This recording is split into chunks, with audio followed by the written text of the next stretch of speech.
Islamic story info کے معزز ناظرین السلام علیکم ورحمۃ اللہ وبرکاتہ۔ امید کرتی ہوں کہ آپ سب خیریت سے ہوں گے۔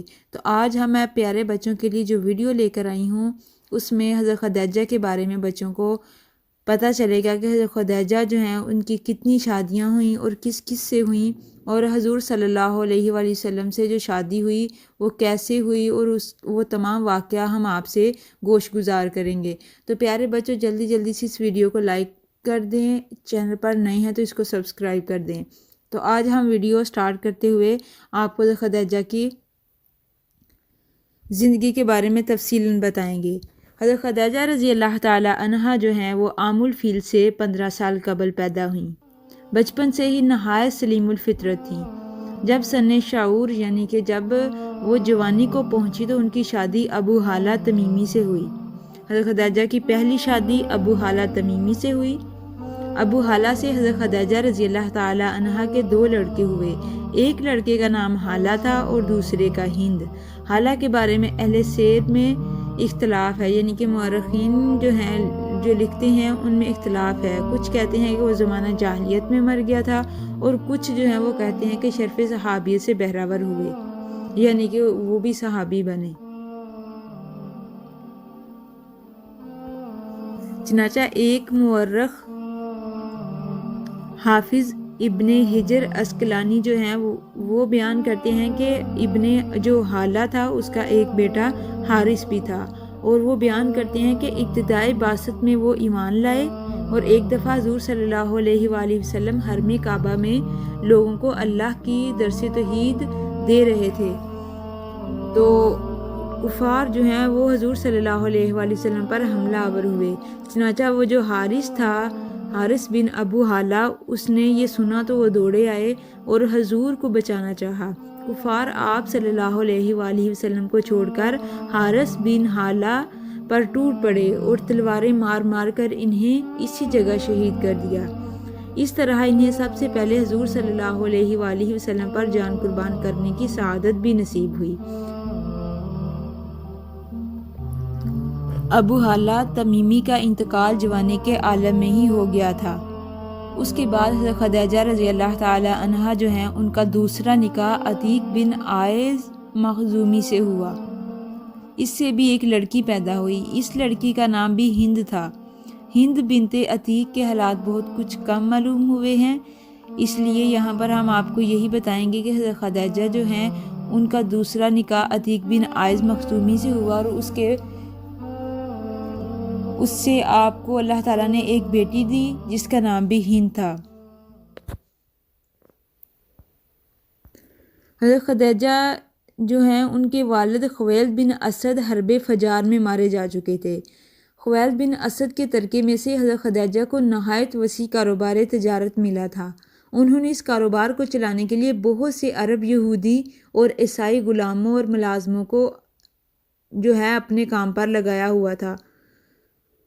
انہوں نے عیسائی غلاموں اور ملازموں پر ایک عملہ رکھا ہوا تھا، لیکن ان کی خواہش یہ بھی تھی کہ ان کو ایک ایسا شخص مل جائے جو بے حد قابل، ذہین اور دیانتدار ہو، اور وہ اس کی نگرانی میں اپنے تمام تجارتی قافلے جو ہیں وہ دوسرے ممالک میں بھیجا کرے۔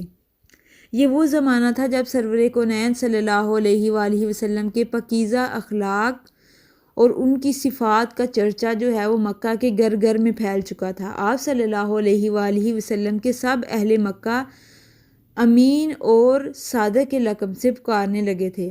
حضرت خدیجہ کو حضور کی اوصاف حمیدہ کا علم ہوا تو انہوں نے حضور صلی اللہ علیہ وآلہ وسلم کو پیغام بھیجا کہ آپ میرا سامان تجارت جو ہے وہ شام لے جایا کریں، تو لوگوں سے آپ کو میں 2 چند زیادہ معاوضہ دوں گی، یعنی کہ دوسرے لوگوں سے میں آپ کو دگنا منافع دوں گی۔ سرور عالم صلی اللہ علیہ وآلہ وسلم نے حضرت خدیجہ کا پیغام جو ہے وہ منظور کر لیا، وہ ان کا سامان تجارت جو ہے وہ لے کر بصرہ کی طرف روانہ ہوئے۔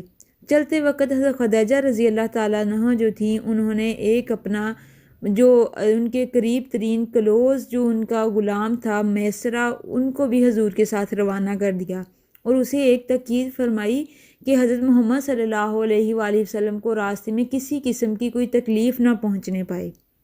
سرور عالم صلی اللہ علیہ وآلہ وسلم کی بے مثل دیانتداری اور سلیقہ شعاری کی بدولت تمام سامان تجارت جو تھا وہ دگنے منافع پر فروخت ہو گیا۔ دوران سفر یعنی کہ سفر کے دوران میں جو قافلہ کا سردار حضرت محمد صلی اللہ علیہ وآلہ وسلم تھا تو اس نے اپنے ہمراہیوں کے ساتھ اتنا اچھا سلوک کیا کہ ہر ایک آپ کا جانثار بن گیا۔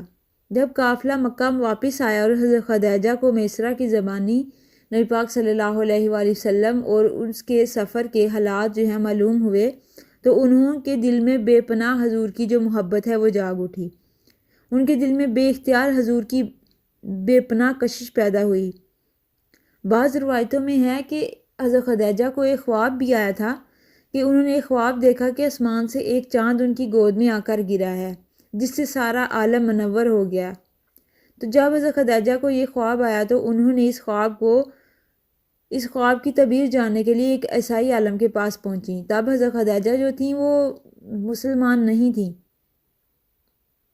تو ایک عیسائی عالم کے پاس پہنچی تو انہوں نے وہ جو عیسائی عالم تھا اس نے کہا کہ یہ جو آپ کو خواب میں بشارت ملی ہے یہ جو نبی ہے وہ اس کا ذکر اللہ تعالیٰ نے تورات، زبور اور انجیل میں بھی کیا ہے۔ ہماری اسلام کی 4 الہامی کتابوں میں سے زبور، تورات اور انجیل میں اللہ تعالیٰ نے پہلے ہی فرما دیا تھا کہ ایک نبی آخر میں آئے گا جس کا نام احمد ہوگا۔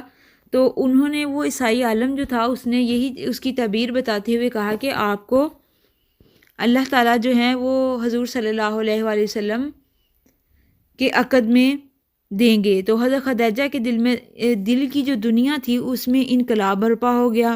انہوں نے اپنی لونڈی نفیسہ کو حضور صلی اللہ علیہ وآلہ وسلم کے پاس نکاح کے پیغام کے ساتھ بھیجا۔ تو اس طرف تو حضرت خدیجہ کے والد محترم جو تھے وہ وفات پا چکے تھے، تو ان کے سرپرست یعنی کہ ان کے جو سر پہ بڑے تھے ان کا نام عمر بن اسد تھا۔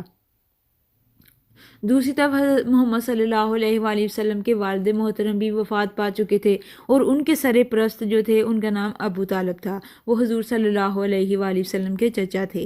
اور دوسرے اکابر خاندان کے ساتھ جب حضرت خدیجہ نے اس چیز کی بات کی تو حضرت خدیجہ کے جو سرپرست عمر بن اسد تھے وہ اور حضرت ابو طالب رضی اللہ تعالیٰ عنہ جو تھے انہوں نے مل کر حضور صلی اللہ علیہ وآلہ وسلم کا نکاح مبارک حضرت خدیجہ سے کروایا۔ حضرت خدیجہ کا نکاح جو ہے وہ حضرت ابو طالب نے پڑھا اور نکاح کا خطبہ بھی حضرت ابو طالب نے پڑھا تھا۔ حضرت خدیجہ کا جو نکاح ہے وہ 500 درہم طلائی مہر قرار دیا گیا۔ جب حضرت خدیجہ کی شادی نبی پاک صلی اللہ علیہ وآلہ وسلم سے ہوئی اس وقت ہمارے نبی صلی اللہ علیہ وآلہ وسلم کی جو عمر مبارک تھی وہ 25 سال تھی اور حضرت خدیجہ کی عمر جو تھی وہ 40 سال تھی۔ نکاح کے بعد حضور صلی اللہ علیہ وآلہ وسلم اکثر گھر سے باہر رہنے لگے، کئی روز مکہ کے پہاڑوں میں جا کر عبادت الہی میں مشغول رہتے۔ غرض اسی طرح حضور صلی اللہ علیہ وآلہ وسلم غار حرا میں ایک دفعہ متوقف ہوئے۔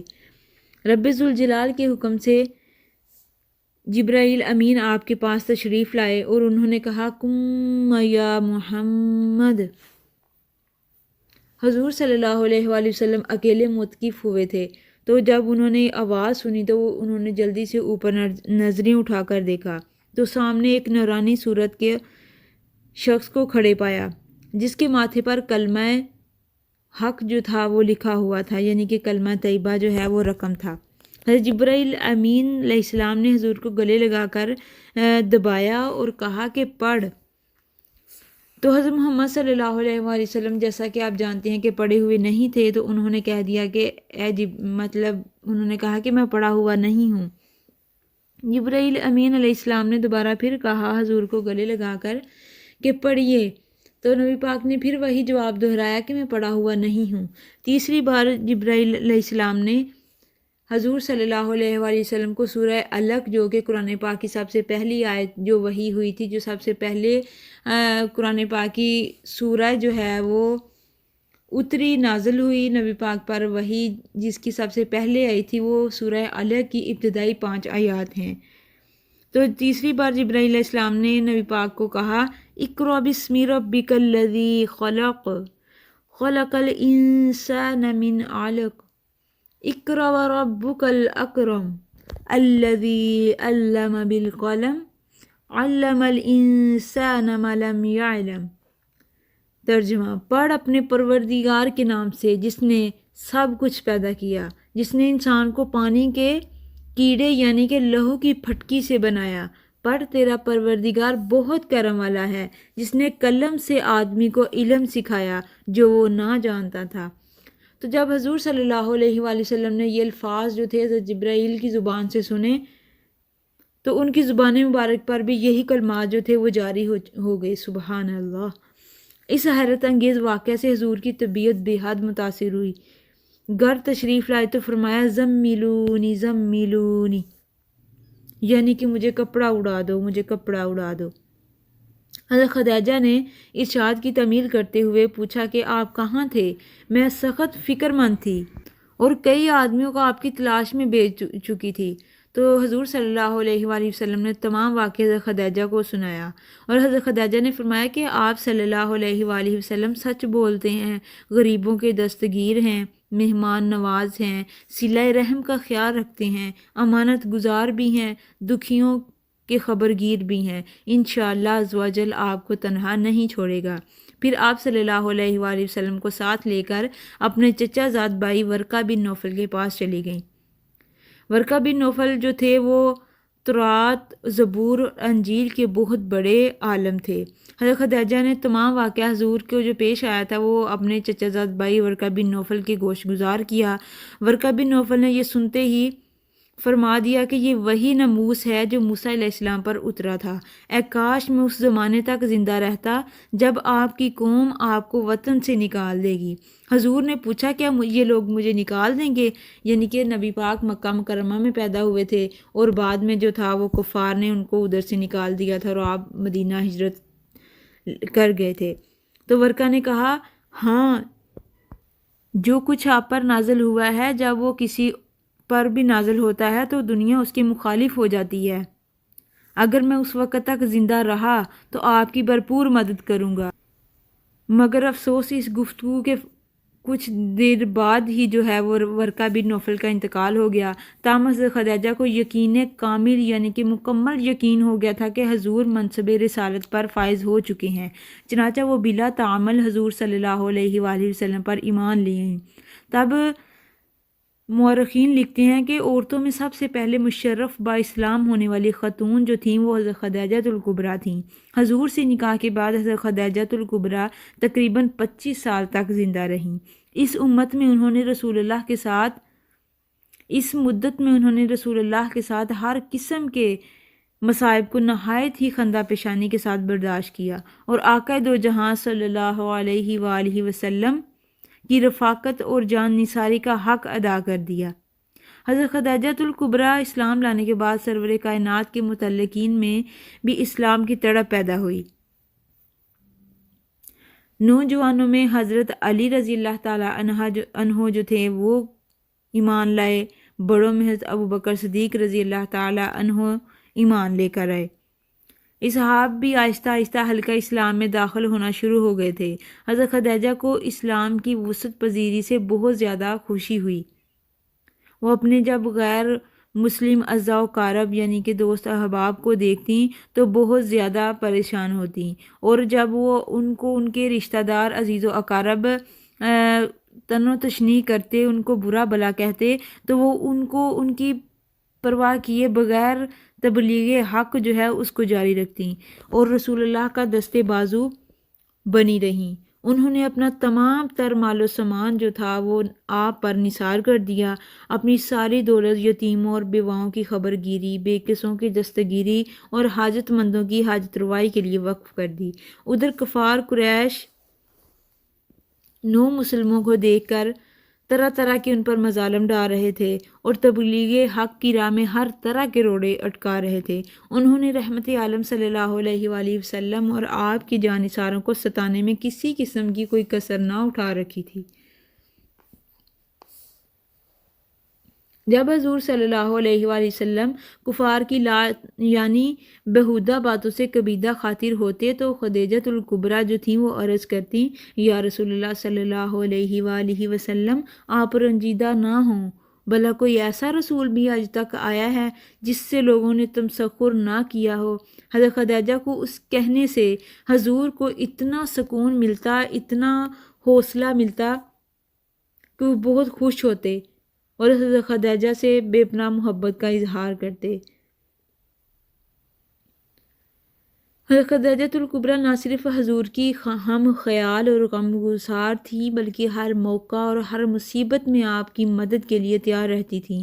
حضور فرمایا کرتے تھے، میں جب کفار سے کوئی بات سنتا تھا اور مجھ کو ناگوار معلوم ہوتی تو میں خدیجہ سے کہتا اور وہ اس طرح سے میری ڈارس بندھاتی تھیں کہ میرے دل کو تسکین ہو جاتی، اور کوئی رنج ایسا نہ تھا جو خدیجہ کی باتوں سے ہلکا نہ ہو جایا کرتا تھا۔ ایک دفعہ کا ذکر ہے کہ زمانہ جاہلیت میں عفیف کندی جو ہے ایک شخص تھا، اس کا بیان ہے کہ زمانہ جاہلیت میں کچھ اشیاء خریدنے کے لیے مکہ آیا اور عباس بن عبد المطلب کے پاس کھڑا تھا۔ تو دوسرے دن صبح کے وقت صبح جب میں حضرت عباس جو تھے ان کے ہمراہ بازار کی طرف چلا تو کعبہ کے پاس سے گزرا۔ جب میں کعبہ کے پاس سے گزرا تو میں نے دیکھا کہ ایک جوان شخص آیا، اپنا سر عثمان کی طرف اٹھا کر دیکھا اور پھر قبلہ کی طرف منہ کر کے کھڑا ہو جاتا ہے۔ تھوڑی دیر بعد ایک اور لڑکا آیا جو پہلے جوان کی ایک جانب کھڑا ہو گیا۔ زیادہ دیر نہ گزری تھی کہ ایک عورت آئی اور وہ بھی ان دونوں کے پیچھے کھڑی ہو گئی۔ ان تینوں نے نماز پڑھی اور چلے گئے۔ میں نے عباس سے کہا، عباس ایسا معلوم ہوتا ہے کہ مکہ میں انقلاب آنے والا ہے۔ عباس نے کہا، ہاں، تم جانتے ہو یہ تینوں کون ہیں؟ میں نے کہا نہیں۔ عباس نے کہا، یہ جوان اور لڑکا دونوں میرے بھتیجے ہیں۔ جوان عبداللہ بن عبد المطلب کا بیٹا محمد صلی اللہ علیہ وآلہ وسلم ہے، اور جو لڑکا ہے جو اس کے ساتھ کھڑا ہو کر جس نے نماز ادا کی وہ ابو طالب بن عبد المطلب کا بیٹا علی رضی اللہ تعالی عنہ ہے۔ عورت جس نے دونوں کے پیچھے نماز پڑھی ہے وہ میرے بھتیجے محمد صلی اللہ علیہ وآلہ وسلم کی بیوی خدیجہ بنت خویلد ہے۔ میرے بھتیجے کا دعویٰ ہے کہ اس کا دین الہامی ہے اور وہ ہر کام خدا کے حکم سے کرتا ہے، لیکن ابھی تک ان تینوں کے سوا کوئی اس دین کا جو ماننے والا ہے وہ میرے علم میں نہیں آیا۔ عباس کی یہ باتیں سن کر عفیف کندی جو ہے وہ بیان کرتا ہے کہ میرے دل میں خواہش پیدا ہوئی کہ کاش چوتھا میں ہوتا۔ اس واقعہ سے اندازہ کیا جا سکتا ہے کہ حضرت خدیجۃ الکبریٰ رضی اللہ تعالی عنہا جو تھیں وہ کیسے نامساعد حالات میں سرور کائنات کا ساتھ دیتی اور کس طرح سے انہوں نے کتنی مشکل حالات میں انہوں نے اسلام قبول کیا۔ حضرت خدیجہ الکبریٰ کی یہی ہمدردی اور دل سوزی اور جانثاری جو تھی وہ حضور سے ان بے پناہ محبت کا ثبوت تھی۔ جب تک وہ زندہ رہی حضور نے کوئی دوسرا نکاح نہ فرمایا تھا۔ پیارے بچوں، یہ اسلامی تاریخ کو آپ نوٹ کیا کیجئے، اس کو آگے دوسرے بچوں تک، اپنے دوست احباب تک جو ہے وہ پہنچایا کیجئے، تاکہ یہ اسلامی ورثہ جو ہے، اسلامی تاریخ جو ہے ہمارے بڑوں کے، ہمارے صحابہ کرام کے، ہمارے نبی اور ازواج مطہرات کے جو کارنامے، جو واقعات اور ان کے جو کردار کی خوبیاں اور اوصاف ہیں وہ دوسرے لوگوں تک بھی پہنچ سکیں، اور ہم اپنی اسلامی تاریخ سے بالکل واقف رہیں، اس سے جڑے رہیں، اور ہم اپنی اسلامی تاریخ سے جو ہے وہ علیحدہ نہ ہو پائیں۔ آج کل یہودیوں کا یہی پروپیگنڈا ہے کہ وہ اسلامی طریق سے بالکل ہمارے آج کی جو جنریشن، جو نسل، نئی نسل ہے وہ اس سے علیحدہ ہو جائے اور وہ یہود جو ہیں ان کی پیروکاری پہ چلیں، ان کو فالو کریں اور وہ اپنے اسلام سے جو ہے وہ دور ہو جائیں۔ یہودیوں کا یہی پروپیگنڈا ہے کہ جو نیو جنریشن ہے، جو آنے والے بچے ہیں ہمارے مسلمانوں کے، ان کو ہم دین سے دور کریں۔ لہٰذا ہمیں اپنے نبی پاک صلی اللہ علیہ وآلہ وسلم سے بھرپور اپنی جان و مال، اولاد، بہن بھائیوں، ماں باپ سے بڑھ کر محبت کا ثبوت دینا ہے۔ تو اس کے لیے ہمیں اصحاب اکرام محمد صلی اللہ علیہ وآلہ وسلم کے اسوہ حسنہ کو جاننا، سننا، پڑھنا اور اس کے بارے میں علم حاصل کرنا ہمارے لیے بہت ضروری ہے۔ تو اس لیے اس چینل پر آپ کو ہر چیز کے بارے میں انفارمیشن ملے گی۔ اگر آپ لوگوں نے کسی چیز کو سننا ہے، پوچھنا ہے تو کمنٹ کر دیجئے، انشاءاللہ آپ کو اس کا جواب ضرور دیا جائے گا۔ ہو سکتا ہے اس جواب کے اوپر ہم آپ کو ویڈیو بنا کر اپلوڈ کر دیں تاکہ آپ کی بہترین رہنمائی ہو سکے۔ تو آپ یہ بھی جان لیجیے کہ نبی پاک صلی اللہ علیہ وآلہ وسلم کی 11 شادیاں مبارک ہوئی تھیں، لیکن جب تک حضرت خدیجہ نکاح میں رہیں اور انہوں نے زندہ رہیں، نبی پاک صلی اللہ علیہ وآلہ وسلم نے دوسرا کوئی نکاح نہ فرمایا۔ حضرت خدیجہ جہاں اولاد کی پرورش نہایت حسن و خوبی سے کرتی تھیں، وہاں امور خانہ داری کو بھی نہایت سلیقہ سے نبھاتی تھیں اور حضور صلی اللہ علیہ وآلہ وسلم کی خود خدمت کرتی اور اس میں خوشی محسوس کرتی۔ صحیح بخاری میں روایت ہے کہ ایک مرتبہ حضرت جبرائیل علیہ السلام حضور کے پاس تشریف لائے اور کہا، خدیجہ برتن میں کچھ لا رہی ہیں، آپ ان کو اللہ کا اور میرا سلام پہنچا دیجئے۔ سبحان اللہ۔ سرور عالم صلی اللہ علیہ وآلہ وسلم نے حضرت خدیجہ کی عقیدت اور محبت کی یہ کیفیت دیکھتے ہوئے بعثت سے پہلے اور بعثت کے بعد حضور صلی اللہ علیہ وآلہ وسلم نے جو کچھ فرمایا، انہوں نے ہمیشہ اس کی پرزور تائید اور تصدیق کی۔ اسی لیے حضور صلی اللہ علیہ وآلہ وسلم کو ان کے ساتھ بے حد محبت تھی۔ حضور ان کی بے حد تعریف و تحسین فرمایا کرتے تھے۔ بعد بعثت جب مشرکین قریش نے بنو ہاشم اور بنو مطلب کو شب ابی طالب میں محصور کیا، شب ابی طالب جو ہے وہ ایک گھاٹی کا نام ہے، اس کے بارے میں بھی انشاءاللہ آپ کو اس چینل پر ویڈیو مل جائے گی، تو آپ اس ویڈیو کا وزٹ کیجیے اور اس کو دیکھیے کہ شب ابی طالب جو تھا وہ کیا تھا اور کس طرح شب ابی مسلمانوں پر نبی پاک صلی اللہ علیہ وآلہ وسلم، ان کے دوست احباب اور صحابہ کرام پر کس طرح سے مظالم جو ہیں وہ ڈائے گئے تھے۔ چنانچہ شب ابی طالب میں جب مسلمانوں کو بنو ہاشم اور بنو مطلب کو محصور کیا گیا تو حضرت خدیجہ بھی اس میں مبتلا تھیں۔ سرور عالم کے ساتھ وہ بھی اس گھاٹی میں جو تھیں وہ محصور تھیں۔ پورے 3 سال تک اس محصوری کے روح فرسا آلام و مصائب سے بھرے ہوئے اور ایسے تکلیف دہ وقت میں وہ تمام صعوبتیں جو ہیں وہ صبر اور حوصلے کے ساتھ جھیلتی رہیں۔ جب سن 10 ہجری بعد بعثت میں یہ ظالمانہ محاصرہ ختم ہوا تو حضرت خدیجہ اس کے بعد زیادہ دن تک زندہ نہ رہیں۔ رمضان المبارک یا اس سے کچھ پہلے ان کی طبیعت جو ہے وہ ناساز ہوئی۔ حضور صلی اللہ علیہ وآلہ وسلم علاج و معالجہ اور تسکین و تشفی میں کسی قسم کی کوئی کسر نہ چھوڑی تھی، لیکن اللہ تعالیٰ کو یہی منظور تھا۔ 11 رمضان المبارک سن 10 نبوی کو انہوں نے اس دنیا کو خدا حافظ کہا اور اپنی اجل کو لبیک کہا اور مکہ کے قبرستان ہجون میں دفن ہوئیں۔ اس وقت حضرت خدیجہ کی عمر جو تھی وہ 25 سال تھی۔ حضور کو ان کی وفات کا بے پناہ دکھ تھا، بے پناہ صدمہ ہوا اور آپ اکثر ملول اور غمزدہ رہنے لگے، تاکہ حضور صلی اللہ علیہ وآلہ وسلم کا نکاح مبارک حضرت سعودہ رضی اللہ تعالی عنہا سے ہو گیا۔ حضرت خدیجہ الکبریٰ کی وفات کے بعد بھی آپ کو ان سے اتنی ہی محبت تھی کہ جب کوئی قربانی کرتے تو پہلے حضرت خدیجہ کی سہیلیوں کو گوشت بیچتے تھے، سبحان اللہ، اور بعد میں کسی اور کو دیتے۔ حضرت خدیجہ کا کوئی رشتہ دار جب کبھی آپ کے پاس آتا تو آپ اس کی بے حد خاطر مدارت فرمایا کرتے۔ رحلت خدیجہ الکبریٰ کے بعد مدت تک حضور صلی اللہ علیہ وآلہ وسلم اس وقت تک گھر سے باہر تشریف نہ لے جاتے جب تک حضرت خدیجہ کی تعریف اچھی طرح سے نہ کر لیتے۔ اسی طرح جب گھر تشریف لاتے تو ان کا ذکر کر کے بہت کچھ تعریف فرماتے۔ حضرت عائشہ صدیقہ رضی اللہ تعالیٰ عنہا فرماتی ہیں کہ ایک دفعہ حضور صلی اللہ علیہ وآلہ وسلم حسب معمول خدیجہ الکبریٰ کی تعریف کر رہے تھے۔ مجھے رشک آیا، میں نے کہا یا رسول اللہ، وہ ایک بڑھیا بیوہ عورت تھی، خدا نے ان کے بعد آپ کو ان سے بہتر بیوی عنایت کی۔ یہ سن کر حضور صلی اللہ علیہ وآلہ وسلم کا چہرہ مبارک سرخ ہو گیا اور فرمایا، خدا کی قسم مجھے خدیجہ سے اچھی بیوی نہیں ملی۔ وہ ایمان اس وقت لائیں جب سب لوگ کافر تھے، اس نے میری تصدیق کی جب سب نے مجھے جھٹلایا، اس نے اپنا زر و مال مجھ پر قربان کر دیا جب دوسروں نے مجھے محروم رکھا، اور اللہ نے اس کے بدن سے ہی مجھے اولاد سے نوازا۔ حضرت عائشہ فرماتی ہیں کہ میں ڈر گئی اور اس روز سے عہد کر لیا کہ آئندہ حضور صلی اللہ علیہ وآلہ وسلم کے سامنے کبھی خدیجۃ الکبریٰ کو ایسا ویسا نہ کہوں گی۔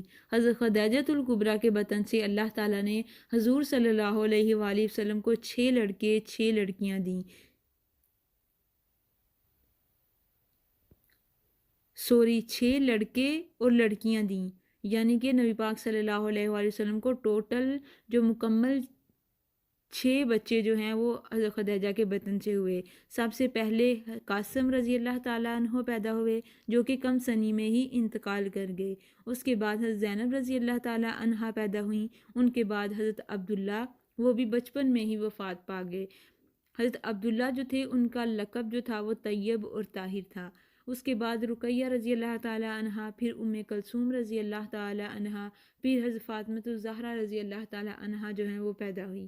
حضرت خدیجۃ الکبریٰ کے مناقب میں بہت سی حدیثیں مروی ہیں۔ اللہ تعالیٰ سے دعا ہے کہ اللہ تعالیٰ ان کے درجات کو بلند فرمائے، اللہ تعالیٰ ان کے اسوہ حسنہ پر عمل کرنے کی توفیق دے، ہمیں اپنے اوصاف، ہمارے اسلاف کو یاد رکھنے کی توفیق دے، اللہ تعالیٰ ہمیں سنت نبوی اور اسوہ رسول پر عمل کرنے کی توفیق دے، اللہ تعالیٰ ہم سب کو نماز پنجگانہ کی توفیق عطا فرمائے۔ اللہ تعالیٰ سے دعا ہے کہ اللہ تعالیٰ ہم سب کی تمام پریشانیاں دور کر دے اور اس پاکستان کو امن و سلامتی والا ملک بنائے، اس پاکستان کو قیامت تک شاد و آباد رکھے۔ جزاک اللہ۔